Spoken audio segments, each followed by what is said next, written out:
Good afternoon, Ram fam. How is everybody? I forgot my quote of the day.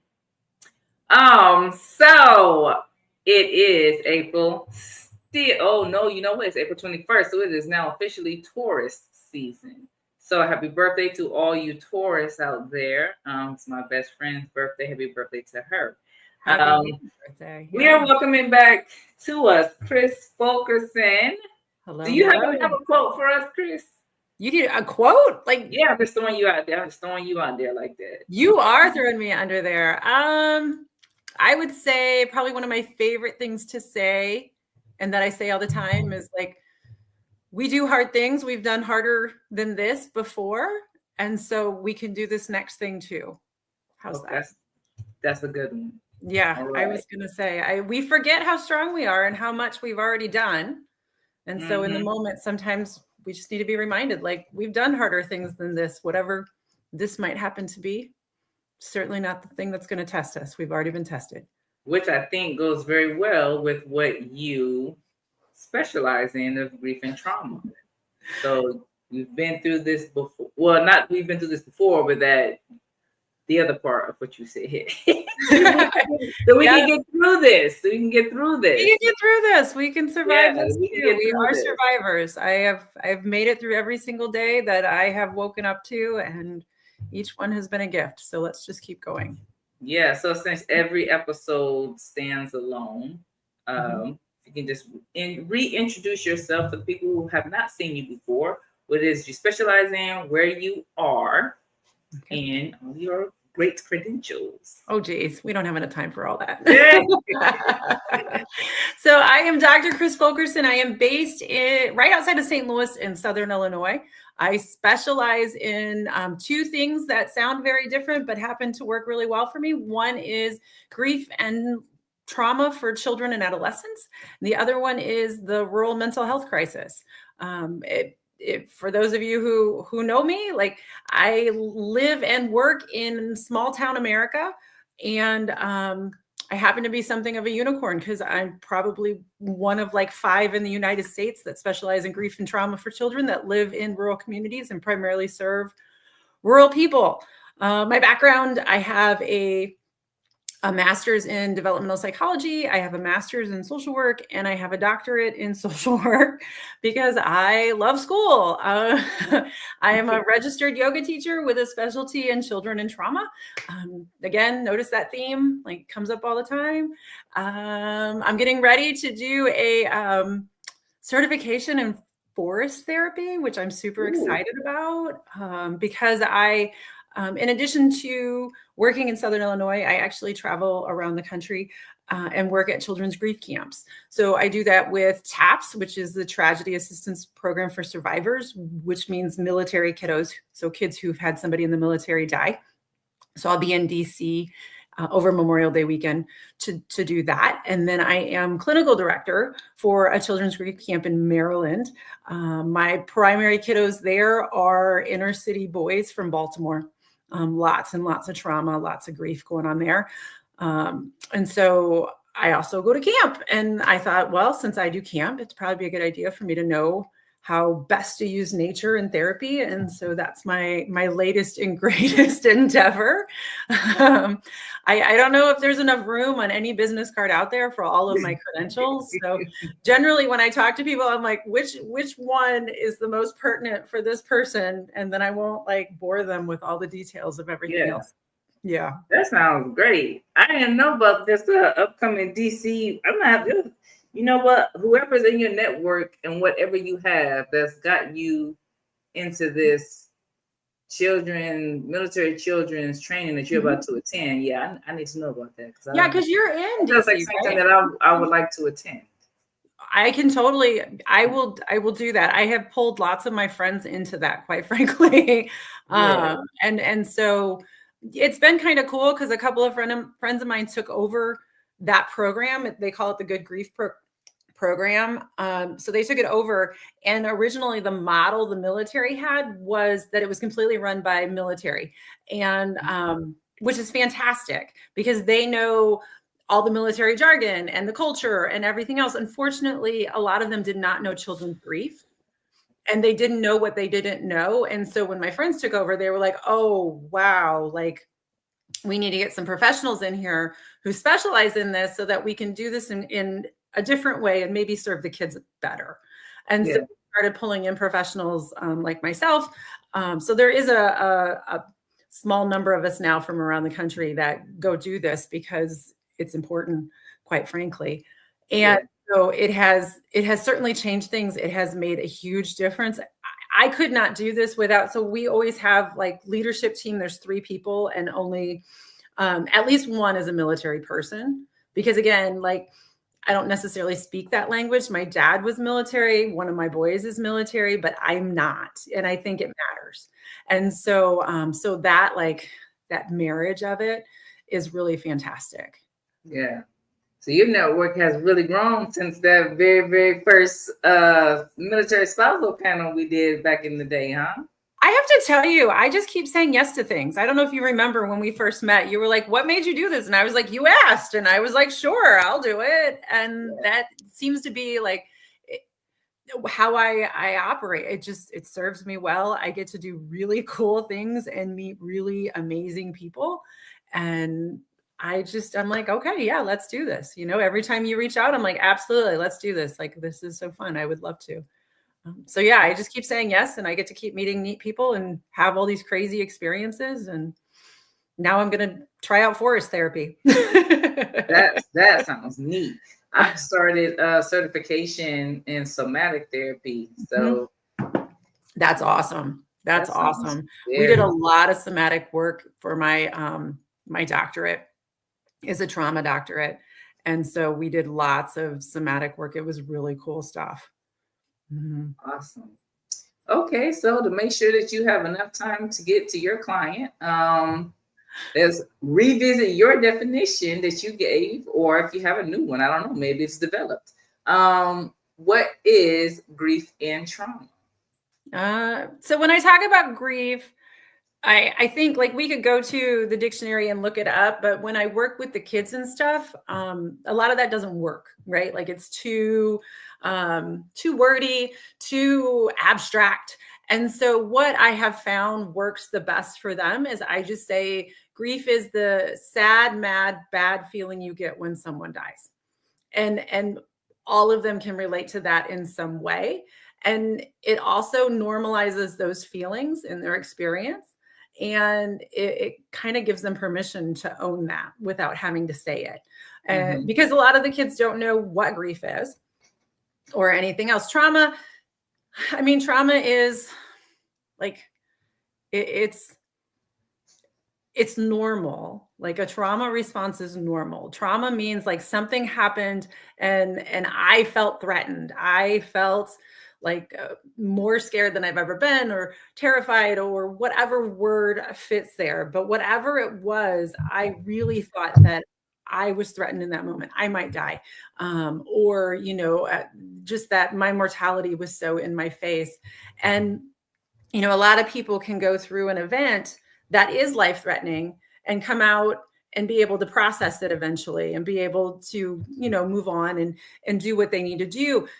But for some of us at times, like those events, like we're not able to process it. And so over time, it becomes apparent that whatever it is that happened is still in our way. And we need a little help kind of figuring that out so that we don't keep repeating this pattern of a traumatic response. And so trauma is that longer term response that we just can't seem to integrate.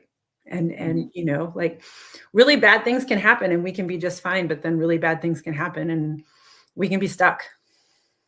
And then we have big traumas and little traumas, big, you know, big T, little t. Yep. So people who think that a trauma has to be something so extravagant, let's explain to the people, you know, the difference between little t and big T.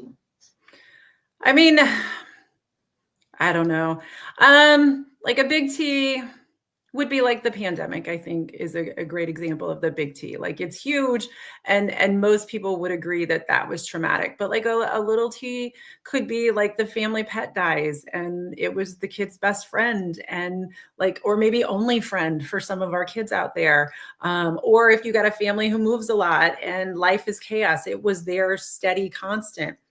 So it wasn't just a pet, but it represented like home, or it represented safety, or whatever. And then that pet dies, and lots of people dismiss that, right? Like pets die, like it's fine. We'll get a puppy. You'll be great, right? And that kid still ends up stuck because they just lost their best friend and nobody's acknowledging it, that kind of stuff. So I think we definitely have to listen to people about what is traumatic for them and simply validate it rather than trying to argue it or put our own spin on it or any, okay, like that's in your way. Like, let's talk about that. Let's figure that out. What can we do to help, rather than like, oh, that wasn't that big of a deal. Or, oh, my dog died when I was a kid and I was fine. Like we really like to just dismiss that stuff. And you just can't, you really can't, especially with kids today. Cause I mean, they're different. They're growing up completely different than we did. Their brains are wired differently. They've lived through a pandemic. Like I didn't have my first pandemic till my 40s, and hopefully I don't have another one. But like we went into the pandemic with fully developed brains, and they did not. And so, these kids they're a lot different than we are, and in some ways, like they do things better, but in other ways, and I think like their desire to be resilient is not the same. And so we have to be really careful with how we approach them. Yeah. So with understanding that there are different levels of trauma and people handle it differently. I'm not liking the way my phone just did that to me. We have some specific questions that were submitted. And what you and I will both understand is trauma, family trauma in between a teen and their mother. So for the viewers, this is between a mother and a teen who do not reside together. They're geographically way separated. They're on two different continents. So how do I talk to my child with respect, but explaining they still can't choose what they want because it's my parenting time? So that's a tough one. And especially because they're on different continents, right? Like if we're talking about parenting time and it's in the same town or the same county or even, like relatively close, a lot of times, especially by the time we're talking about a 15-year-old, I really want to switch to, it's really not your time, like it's your child's time. And it's important that your child have time with both of their parents. But if you want to come at it respectfully, like I would start with, this is your time.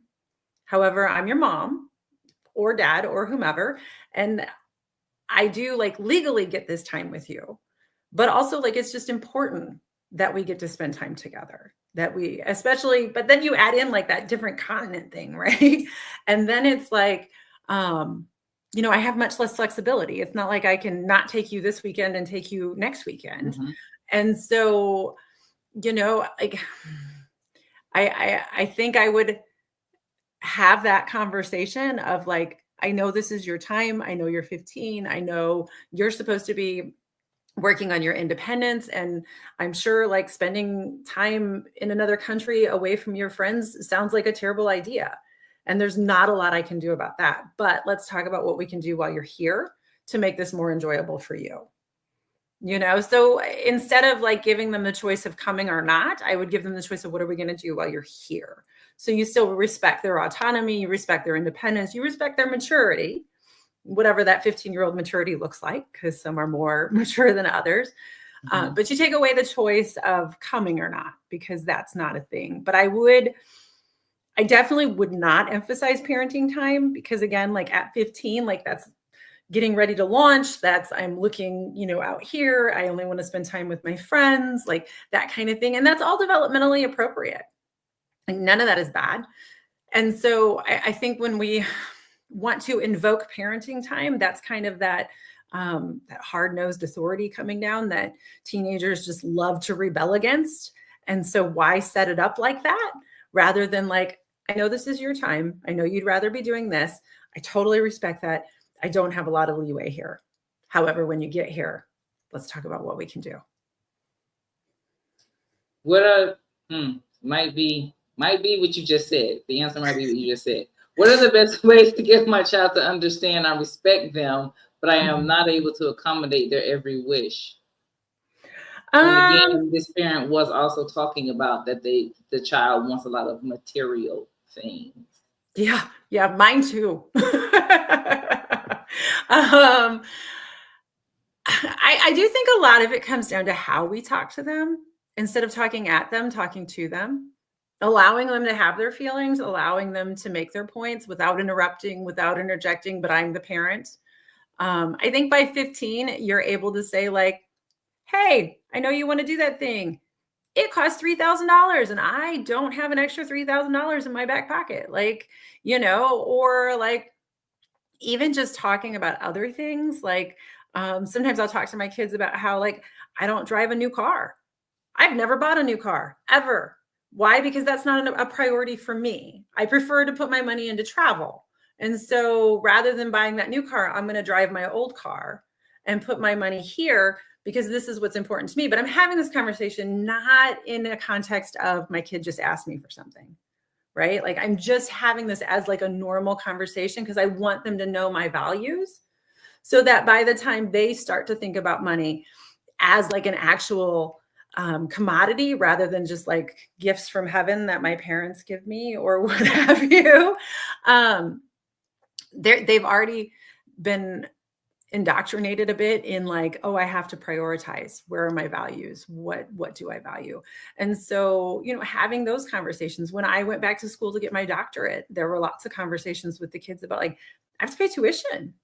Like I got a graduate assistantship that covered part of my tuition, but I still had to pay the rest. And like, that meant like other things had to give, you know, there's only so much to go around. But if you have that as like a normal conversation, then when the kids start to ask for X, Y, and Z, it can be like, well, I prioritized my school and now you're going to school. So I want to prioritize your school because you and I have agreed that that's an important thing. So maybe you don't get that brand new car or the latest and greatest iPhone or the MacBook that you just have to have, you know, and we put that somewhere else.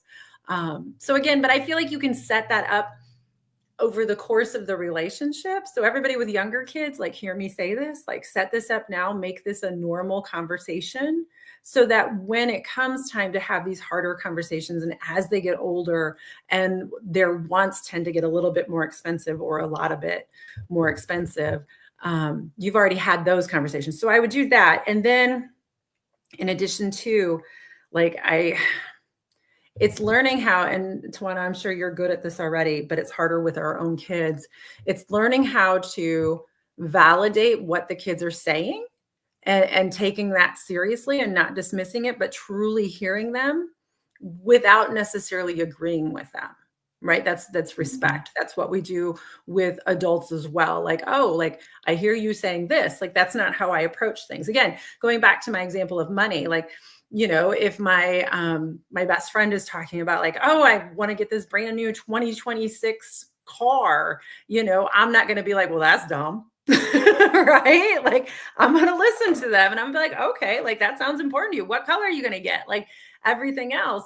And then if they eventually say like, wow, you still drive this 2018 truck. Have you thought about getting a new one? Then I'm going to say like, oh no, like that's just not something that is important to me, but I respect that that's important to you, right? So like, I hear you, child, saying this is important to you and like, oh, what would you get and what would you do with it? And wow, that sounds really cool. And then whenever it's like, so are you going to buy it for me? Like, oh, I didn't realize that was what we were talking about. I thought maybe you were going to save your money up. Like, if that's important, maybe that's something you can get for yourself. Like, can I help you figure that out? So I ain't that good, but I hear you. Yeah. Yeah. And so again, then you've built up that relationship of respect, and it doesn't, here's the thing about teenagers. And I joke about this a lot when I give talks or when I'm talking, like working with a family or whatever, but like, I'm serious. Like I have great relationships with my kids. Like I will tell you hands down to one, I think when I talked to you before, my husband had died not too long before that. And so I had like 6 teenagers and, I was a widow and we were all trying to do the grief thing. And it was a hard time, but we really did come together as a family. And like they still like, we talk and like, it's good. And yet like one of mine was notorious for looking at me and going, "Oh my God, could you stop breathing like that?" And I was like, "I don't know what I'm doing." She's like, "Your breathing is so annoying." And it was just about her being a teenager. And like she's off at college and she came home over Christmas and the first 2 weeks she's home, and she's now 19. She was like, "Oh my gosh, I missed you guys so much. This is so great." And by week 3, she looked at me and she said, "I remember now why your breathing bothers me." I was just like, "Child, like, I thought we were past this." And again, like we have a great relationship. It has nothing to do with anything except like they're teenagers. And so I work really hard to just not take it personally. Like I appreciate that my breathing bothers you. I hope you can appreciate that I still need to breathe. Like, yeah, what can I give you in this moment? Can I give you space? It sounds like maybe you need space, or I do. I would like you take that space in your room. Absolutely. So, I mean, I want to acknowledge like those respect conversations are hard. Yeah. Because they're still teenagers. They don't have adult brains. And so like, it's not a peer-to-peer conversation. Right. And we do have power over them. And so push comes to shove, like we can say like, because I said so. But like we really can't make them do anything. They can still be like absolutely terrible to us as we make them do something. Like that's their power. Mm-hmm. And so I find I get a lot further with the respect thing, but I don't want anybody out there to think that I've got it all figured out because I breathe wrong. So, like obviously I still have things to work on. Yeah. Okay, let's see. How do I explain in-person visits are important for a healthy relationship? So they have a lot of virtual visits right now. Sure, which makes sense when you're on different continents. And I would say that is, again, like an important conversation for all of us to be having with our kids. So something really fascinating happened with this generation of kiddos who have grown up with electronics. Their entire lives have been electronics. And so we hear all the time about how anxiety rates have gone up and depression rates have gone up and the suicide rates have gone up amongst our kiddos. And that is all true. I'm not telling you that's not true. And that is not a great thing. But there's also really great things that have happened that we don't hear about nearly as much, which is for the first time since the baby boomers, really like around the millennials, but even that next generation below them, the kids have stopped taking risks. So from the baby boomers on, every new generation was like, "Oh, you did that, mom and dad? Watch me." And they up the ante and they up the ante, right? And by the time it got to like our generation, like we were like, "Oh, thank goodness there's no videos," right? And so, but we've all been risk takers and our children are not. And so because they don't have to go out and interact so much, because they do stay home and do video almost more than they do face-to-face, and they're not risk takers. We've seen driving deaths among kids go down. In fact, kids are getting their licenses later. We've seen the age at which they try alcohol and drugs has gotten later. The age at which they're having sex has gotten older. And so like we're seeing some of those actually decrease. So you get both, right? But I always like to highlight some of those pluses because we don't hear about that, right? Like we hear technology is evil and it's done all these horrible things. And yes, we do have like growing pains with it, but there has been some really good stuff that's happened too. And I always like to highlight that. But that being said, technology has taught our children that we do not have to leave our room to have a conversation. What we miss though, and what we were seeing pre-COVID, and it's just as bad post-COVID, is kids coming in without social skills. They don't know how to interact with people, and they don't understand the power of touch. I don't know if you've heard it, but a 1-minute hug releases endorphins, Yeah. right? Like that boosts mood. That increases your parasympathetic nervous system activation. And so which calms us. For everybody who doesn't know, I'm a total brain geek. And sometimes I forget not everybody talks about that. But it calms everything down. There's a new study out that talks about how for girls, teenage girls, talking to their mom, like literally hearing their mom's voice, their cortisol levels drop. Right. And so wow, that's awesome. But yes, the power of touch in the grief world, I often tell other widows that, we miss that intimacy, that constant contact with someone. So getting massages can be really healing because we need to be touched. And so when I think about virtual visits versus in-person visits, part of that connection is we actually do physically need to touch each other to remember that connection that we have, and to soothe and heal and feel better. You can do many amazing things via technology. I think it probably saved a lot of people's sanity during the pandemic. But also we miss out on that very physical contact. And then the memory making, how do you make memories via video? Can you? Yes. Are they the same? No, because you're missing out on that shared experience of being in the same room together, or having the same view and perspective, literally, that you can't get via video.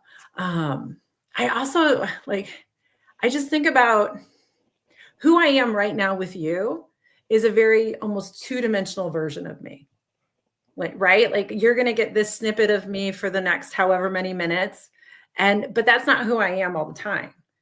You're not going to know who I am at night whenever I'm tired and, just kind of chilling, or who I am first thing in the morning. But I think when you have those in-person visits, then you really get to know that person a little bit better.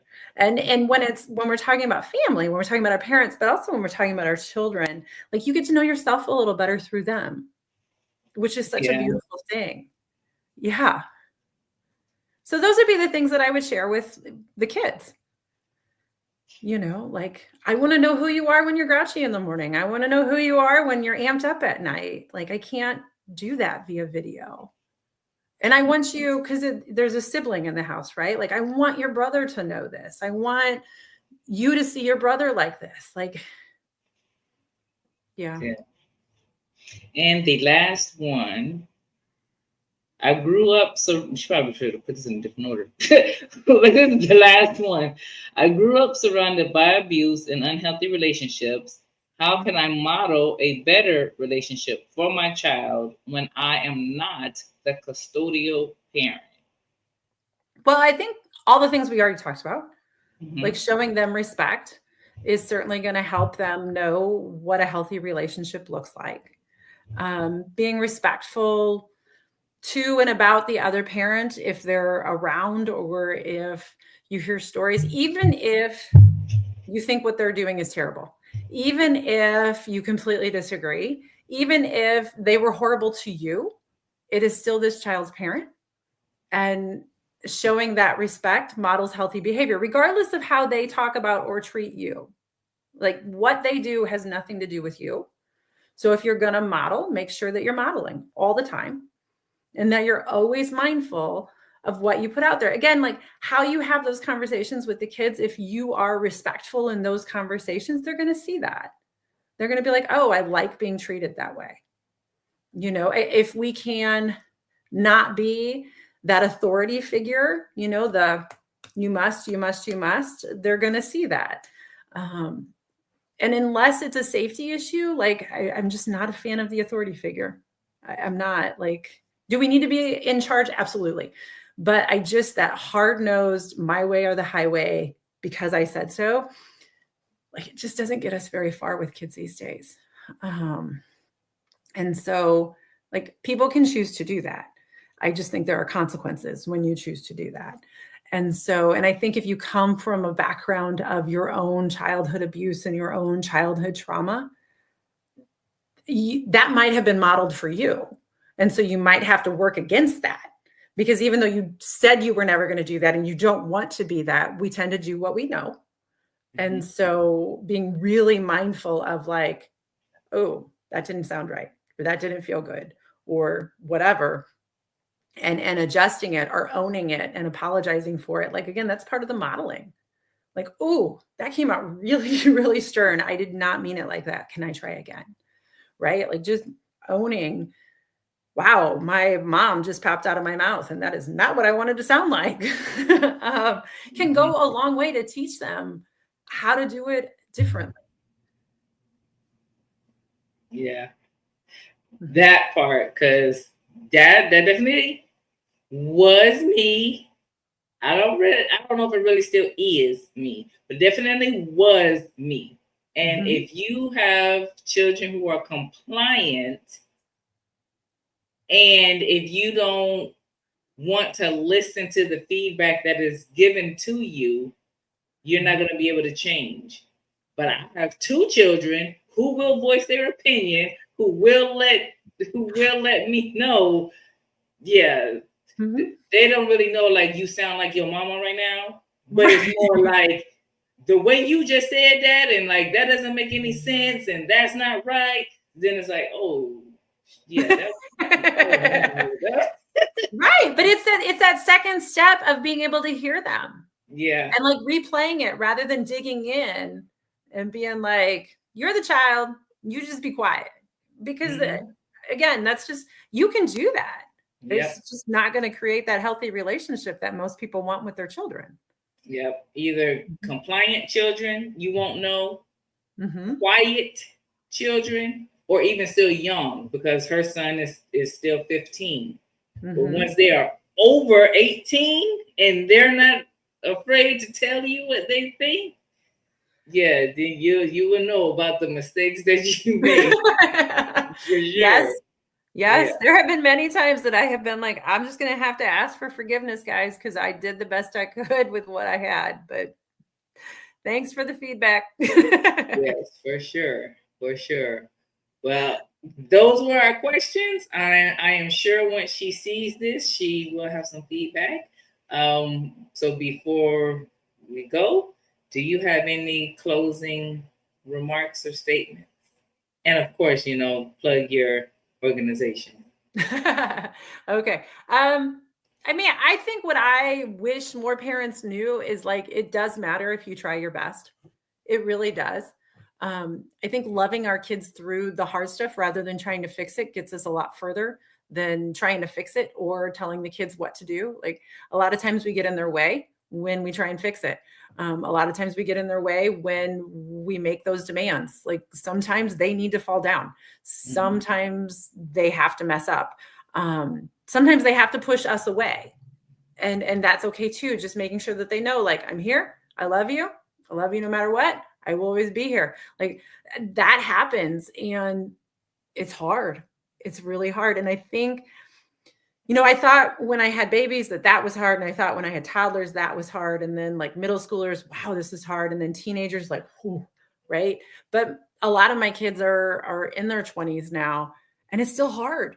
Like, it's just hard to be a parent. I think that's what it comes down to, is like, there's nothing easy about this. I do feel like I have better relationships with my kids now that I don't live with a lot of them, which maybe sounds terrible, but I just like, that distance sometimes really helps. And that ability to like go to your own home really helps. But yeah, I just letting them do what they need to do without taking it personally is probably the biggest superpower somebody could come up with, right? Like, most of the time it has nothing to do with us, whatever they're saying, whatever they're doing, it's just them trying to figure out them. Yeah. There you go. I run Coping for Life and Coping for Kids, the number 4, not written out for. You can find us on Facebook. I write a daily blog and on Instagram. So that's pretty much the best way to find us. One is a nonprofit, one is a for-profit. I founded a nonprofit. It's going on 10 years now. We provide pay what you can afford counseling to people in the rural communities. We set up fairy godmother programs so that kids would have clothes for graduation, prom, homecoming, that kind of stuff. community outreach, Christmas support, prevention, postvention for suicide, pretty much you name it. If they needed it in the community, we were like, yep, we can do that. So, that's what I do that's what I do all the time. I just live it. And I always appreciate getting to come on here. I just love these conversations. So anytime, and if we need to follow up some of those questions, I'm happy to do that too. Yes, ma'am. Thank you for coming on. Absolutely. Yep. All right. Enjoy the rest of your day. Go get your break and ready for your client. All right. See you all. Take care. Bye-bye.